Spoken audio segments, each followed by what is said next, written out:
ኦርቶዶክስን እጠብቃለሁ ብሎ የጵጵስና ቆብ ለመሻማት ለመደባደብ እርስ በርስ ገጥሞ የነበረ መነኩሴ ለኦርቶዶክሶች እረኛ ሊሆን እንጂ ኦርቶዶክሶች እየሞቱ መስዋዕት እየሆኑ የሚያቀርቡለትን ገንዘብ ተቀብሎ እነሱ ላይ ሊሳለቅና ሊፈርድ አይደለም። ስለዚህ አፈ ተቀመጥ። የኢትዮጵያ ኦርቶዶክስ ተዋሕዶ ቤተክርስቲያን አባቶች ለቤተክርስቲያኗም ለምእመናኑም እልቂት፣ ጭፍጨፋ ከፍተኛ አስተዋጽኦ አበርክተዋል።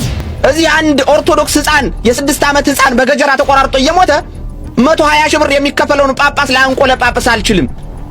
ምን ሊያደርግ ነው? ለጥቁሩ ቀሚስ ነው ለጥቁሩ ቆብ ነው 120 ሺህ ብር የሚከፈለው አንድ ጳጳስ? ከአዳማ ተነስቶ ወደ አርሲ አቦምሳ ከተማ ሲሄድ የነበረ ሙሉ ቅጥቅጥ መኪና በቁጥጥር ስር ውሏል። ይኸውም ደግሞ በጫካ ሆነው ክርስቲያኖችን ሲገሉ የነበሩ ሰዎች እንደሆኑም መረጃዎች ያመለክታሉ። የዚህ ታላቅ ሀገር መሪ መግለጫ ይሄ ይሆናል ብዬ አልጠብቅም። ሰው በቤቱ በሰላም ተቀምጦ በቤቱ ተኝቶ በተኛበት እየታረደ እግዚአብሔርን በማምለክ በቆመበት ላይ እየታረደ ግጭት ነው ወይ? ክርማ አርሲ ተቸበቸበ። ክርማ ከናንገት በሰይፍ ተሸጠ። ወገባችን እስኪጎብጥ ድረስ አጀንዳ እየተቀበልን ነው ለችግሮቻችን መፍትሄ ማምጣት ያልቻልን። ህዳር 6 ቀን ዳዊት ክርስቶስ ከመወለዱ ከ600 ዓመት አስቀድሞ አይቶት ነበር። አጀንዳችን አንቀይርም ማለት ነው። ወንጌል ይሰበካል። ወንጌል ንጉሱ እስኪመጣ እስከ ዓለም ፍጻሜ ድረስ ይቀጥላል። ወንጌል ይሰበካል። ብንሰርክም ባንሰርክም እንኳን ክርስቲያኑን መሬት እንኳን ኦርቶዶክስ ሆነ ሰብስክራይብ ለምንድን ነው የማታደርጉት? አሁን አድርጉ።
ችግራችን ምን እንደሆነ ታውቃላችሁ?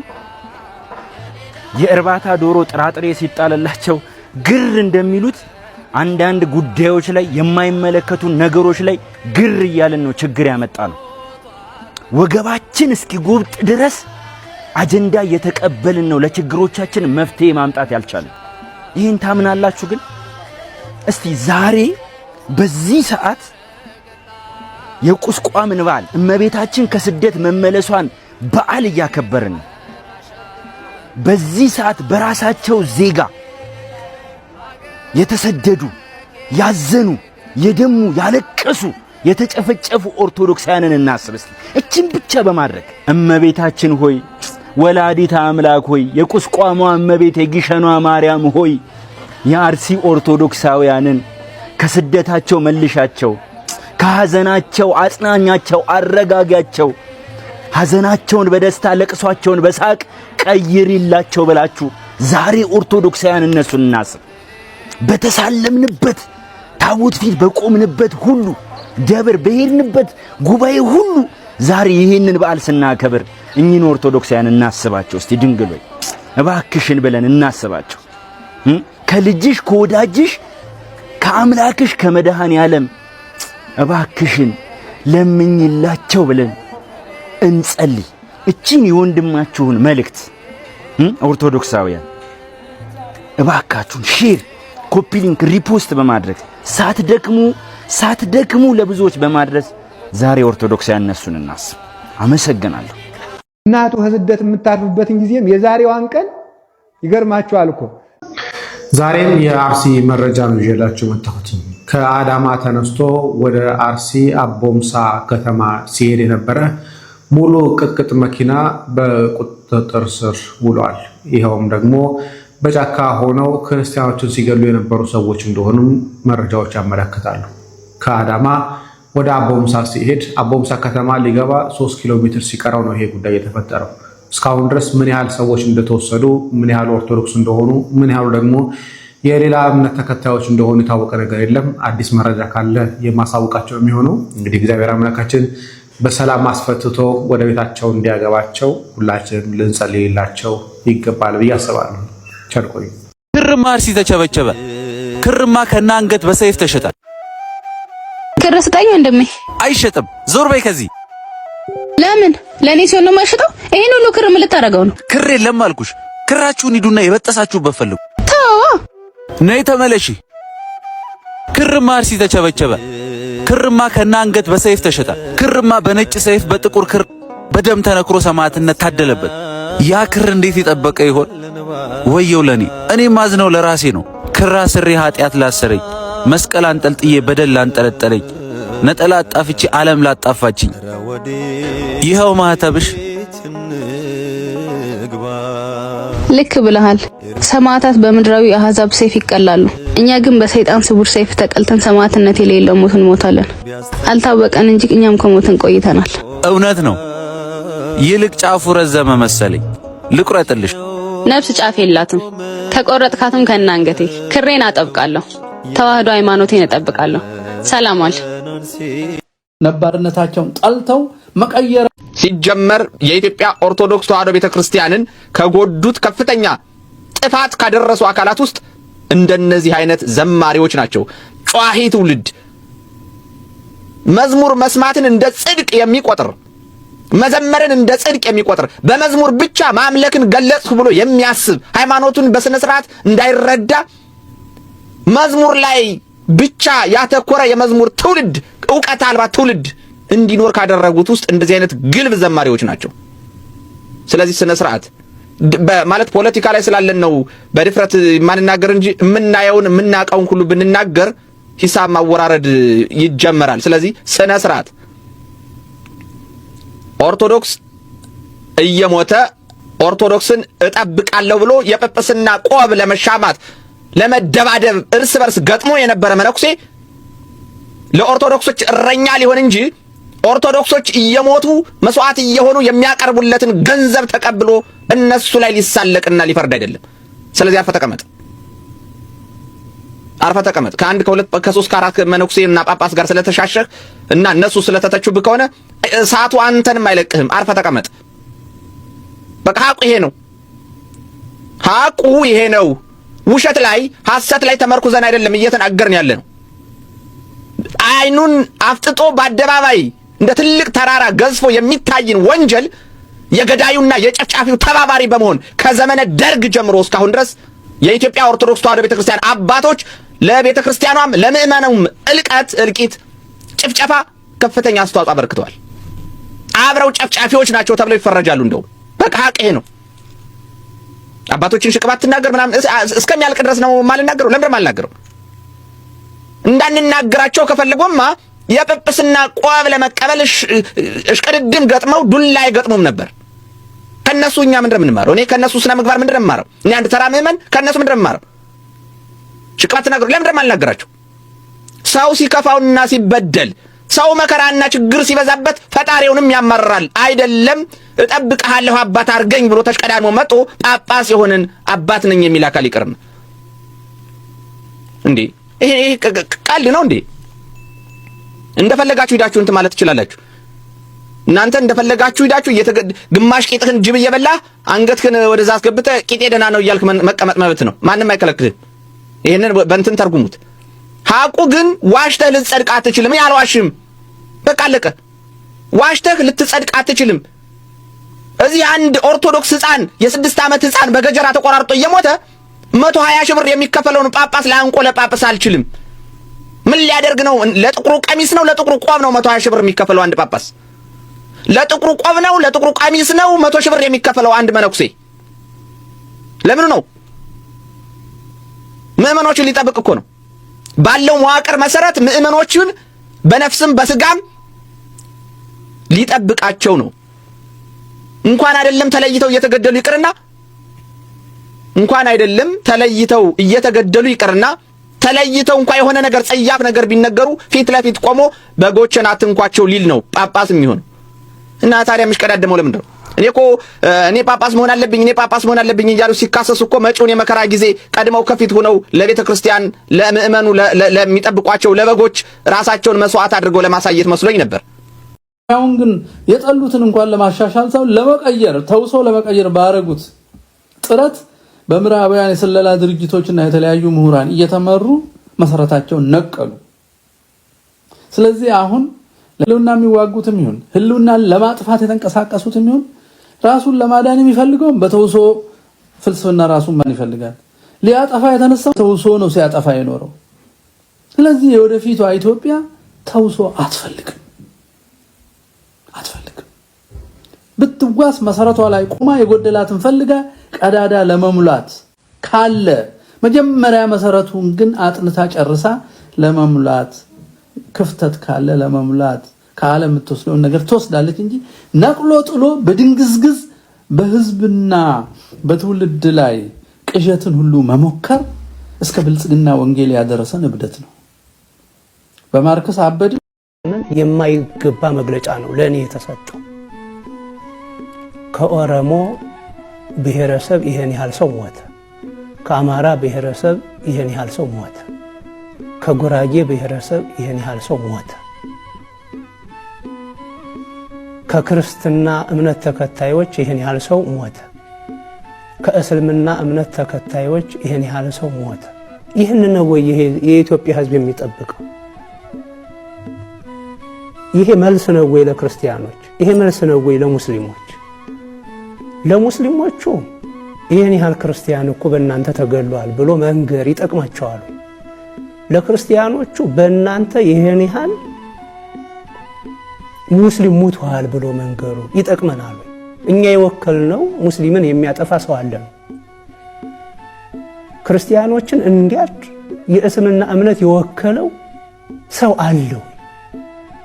ከየትም የሌሉ የትኛውንም እምነት ተቋም የትኛውንም ብሔር የማይወክሉ የውጭ ሀገራት ባንዳዎች የሚያደርጉት ስራ መሆኑን በግልጽ እናውቃለን። በጣም የሚገርመው ደግሞ ይሄን ያህል ሰው የሞተው በተፈጠረው ግጭት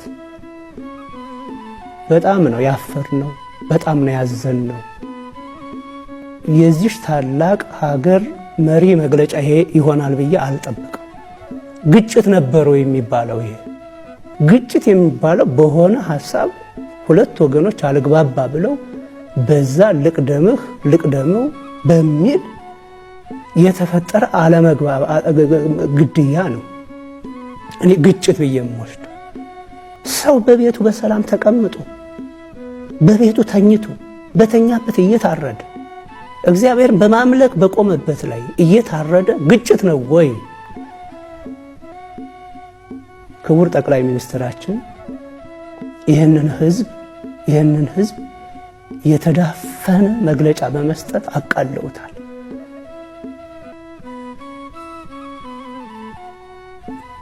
ደፍረውታል። ይቅርታ ሊጠይቁት ይገባል። በግጭት አይደለም፣ አልተጋጨም። በቤቱ የተኛ ሰው ከማን ጋር ተጋጨ? እግዚአብሔርን በማምለክ የቆመ ምዕመን ከማን ጋር ተጋጨ? በቆመበት እየታረደ ግጭት ማለት ይሄ ነው ወይ? አፍረናል። እውነቱን ለምን አንነገር? በግልጽ እናንተና እኛ ለምን አንነጋገር? ችግራችን ይሄ ነው ለምን አትሉን? እንዴ ይሄንን የማይረዳ ትውልድ አለ ወይ? 21ኛው መቶ ክፍለ ዘመን እኮ ነው። ዋሽተን የነገርነውን የሚቀበል ህዝብ ነው። ከታረድነው በላይ መግለጫው አርዶናል። እኔ ይሄንን ነው ያየሁት።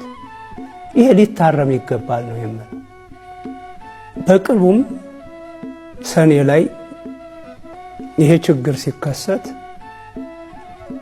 እንዳይጥ መሞከሪያ የሆነ ነው እኛው ነን። ሀጫሉ ኦርቶዶክስ ስለሆነ ነው መሞከሪያ የሆነ። አገርን ለማተራመስ አገርን ለማበላሸት የሌላ እምነት ሰው አልተነካ። የዚቹ ቤተክርስቲያን እምነት ተከታይ ሀጫሉ ነው ተመርጦ የተገደለው። በእምነቱ ተገደለ። ይሄ ወደ ብሔር እንዲሄድ ተደረገ። በብሔር ሰዎች ተነሳስተው እንዲጋጩ ተደረገ።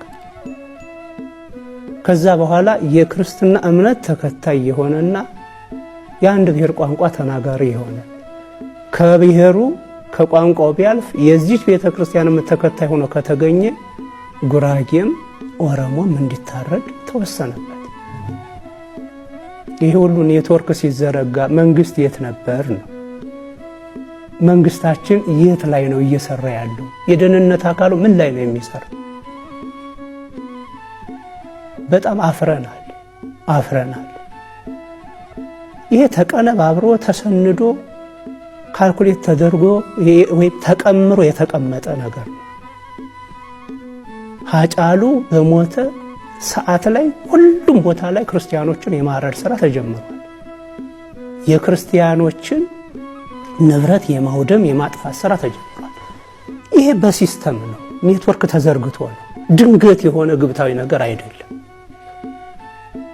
እኔ ድርጊቱን አትመኑበት፣ እሺ አታምኑበት፣ ምን በል እንዲህ አይነት ስራ በአንድ ተራ ግለሰብ እንዲህ አይነት ቀመር ተቀምሮ ይህን ያህል ህዝብ ሲጠፋ የኛ የጸጥታ አካል የኛ የደህንነት አካል የት ነበረ? የዚህ ህዝብ ዋስትናው ምንድነው ነው? በዚህ አይነት አመራር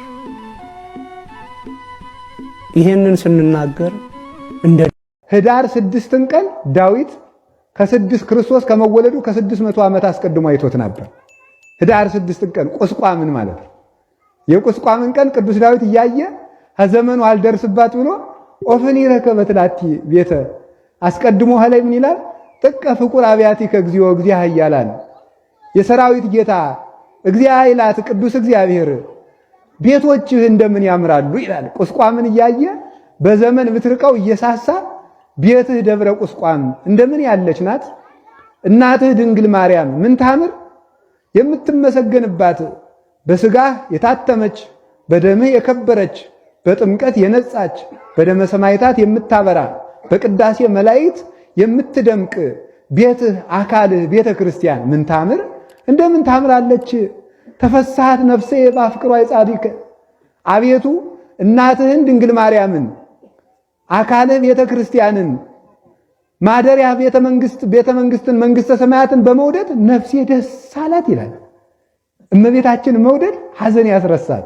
ተፈሳሃት ነፍሴ በአፍቅሯ የጻድቅ ያደርክባትን 9 ወር ከ5 ቀን ዓለም አድርገህ የኖርክባትን እናትህን በመውደድ ልቤን ደስ አለው ይላል ቅዱስ ዳዊት። ገና ሳያገኝ እመቤታችን ከመከራ ከ2 ዓመት መከራ በኋላ ቤት አግኝታ ደብረ ቁስቋምን አግኝታ ዛሬ ያረፈችበት ቀን ነውና ለሁላችንም እረፍቱን ያድለን መድኃኔዓለም።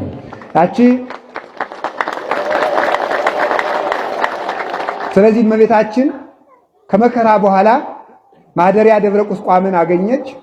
ማይነቅ ድንግል ማርያም ልጆቿን የምታሳርፍበት ደብረ ቁስቋምን አገኘች። በዚያች በደብረ ቁስቋም ሲመሰገን አድሮ ከዚህ በኋላ ናዝሬት ገብተው ኖሩ። አጀንዳችን አንቀይርም ምን ማለት ነው? ወንጌል ይሰበካል። ወንጌል ንጉሱ እስኪመጣ እስከ ዓለም ፍጻሜ ድረስ ይቀጥላል። ወንጌል ይሰበካል። በዋናነት ግን እናንተ ኦርቶዶክሳዊ ከሌላ ቤተ እምነት ልዩ የሚያደርግን በምንድን ነው? ሌሎቹ ቤተ እምነቶች አሜን ብለው ለስጋ እርካታቸው ተጠቅመውበት ወንጌልን ሊያልፉት ይችላሉ። እኔ እናንተ ደግሞ ያ የተነገረንን ቃል ፕራክቲካሊ ተገልጠን ነው የምንታየው። ለዛ ነው በእኔና በአንተ ቅድስት ቤተክርስቲያን ውስጥ የሰማዕታት ጎርፍ ያለው። እየሰማኸኝ ነው? አሁን ግን የሰማዕታቱ ጎርፍ መገደል፣ መታረድ እንደምታዩት ክሬዲት እንዲሰጠውና ቤተ ክርስቲያን ልጆቼ ብላ ድምጿን አሰምታ ለህዝቡ ለምእመኑ እስክትቆም ድረስ ድምፃችን ከፍ ብሎ ይጮሃል። ድምፃችን የሚያፍኑት ሰዎች ይህ ሁሉ እውነት አስፈንጥሮ እስኪያወጣቸው ድረስ ማለት ነው። የሐሰታቸው ድርድር እስኪፈርስ ድረስና መስቀሉ ተቆፍሮ እስኪገኝ ድረስ ማለት ነው። አይሁዳውያን የቀበሩት መስቀል በኢሌኒ አማካኝነት የወጣው ያ የተከመረ ቆሻሻ ዘመንን ጠብቆ ነው አይደል መስቀሉ የወጣው። መስቀሉ እስኪወጣ ድረስ መስቀላችን ይዘን እንገጥማቸዋለን። እንደነዚህ አይነት ሰዎችን ተገለን እንኳን ለሞታችን ክሬዲት ያልሰጡትን ሰዎች ማለት ነው። ከነርሱ ባልተናነሰ ሁኔታ ደግሞ እዚህ ዕቅበተ እምነት የምትሰሩ ከሌላ ቤተ እምነቶች ጋር ወሬ በድቤት የምታደርጉ የምትወያዩ ሰዎች ማለት ነው። በውስጥ መስመር ያወራኋችሁ አላችሁ፣ ተነግሯችኋል፣ መልሳችሁም አለ፣ አሁንም ይነገራችኋል። ወንጌል አይሰበክ ማለት አይደለም። ወንጌል ለመስበክ በምትገቡበት ቤት ለህዝቡ ንቃተ ህሊና እንድትፈጥሩ አሳስባለሁ። እንዳንድ ወንድም አደንዛዥ እጾች አላችሁ እዚህ ተራ ቀልድ ቧልት የምታስመስሉ ማለት ነው። ይህን ጉዳይ ማለት ነው እየሰማችሁ ከሆነ ተነግሯችሁ የምትሰሙ ከሆነ ትሰማላችሁ። ካልሰማችሁስ ፎቶአችሁ እየተለጠፈ ቪዲዮ ይሰራባችኋል። እየሞትን ያለነው ሰው ልጅ ዝም ብሎ በማንም ወንበዴ አንገቱ ተይዞ በቢላዋ እየታረደ ያለው ሰው። ለዚህ ጉዳይ ጠበቃ አግኝተን እኔ አለሁ የሚል አካል እስክናገኝ ድረስ እንታገላለን። ትግላችንን ግንና የእኛን ሐሳብ ተቀባይነት እስኪያገኝ ድረስ የምናደርገውን ፍትጊያ የህዝቡን አእምሮ ሽፍት አድርጋችሁ ሰው ስለሚሰማችሁና ስለሚከተላችሁ ብቻ ይህን ስራ የምትሰሩ ከሆነ ከዚህ በኋላ ፎቶአችሁ እየተለጠፈ ቪዲዮ ይሰራባችኋል። የምትሰሙ ከሆነ ትሰማላችሁ፣ ካልሰማችሁ እንድትሰሙ ሆኖ ይነገራችኋል። ቀልድ የለም ከዚህ በኋላ እየሰማችሁ ከሆነ ማለት ነው።